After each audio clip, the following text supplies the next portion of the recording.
I have an alternative. Oops, sorry. I have an alternative for how to do the section of the application that deals with making a histogram. And actually, I can do both of these sections for it. Here's one thing that you can do that's different. If you treat both of them as a frequency, I think you have a better luck. So I'm going to show you how to do the second one as a frequency, just like you just finished with this one up above it as a frequency. The first thing you want to do is highlight all the cells that you want to put it into, and then type equals frequency, parentheses, and then as soon as you do that, you can open up the FX, and it says where do you want the data to come from.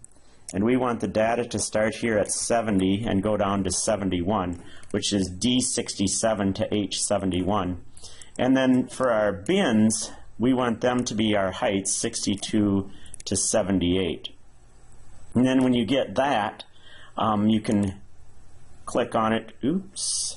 Oh, I did the major mistake there, didn't I? Equals frequency.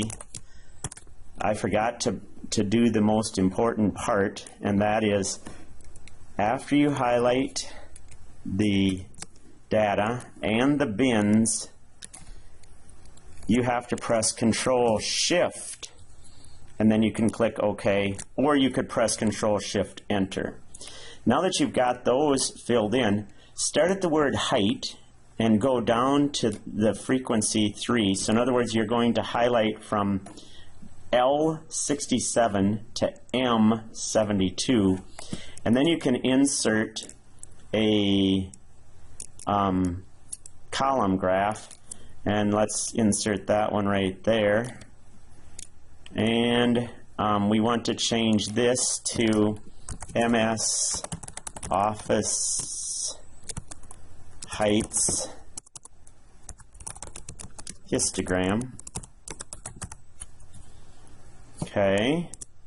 I like to, on a histogram, I like to have the lines touching each other, so format data series and close the gap here to 0. Oops, you can do it this way. Close the gap to 0 so they're right next to each other. That's one thing that I like to do that's different.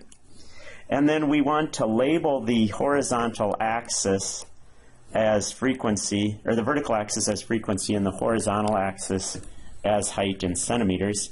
So I'm going to add axis titles, and then I just fill them in. Let's do the vertical one here first, and that we want to be frequency, and then the horizontal one we want to be heights in inches. And I believe that handles our situation. So I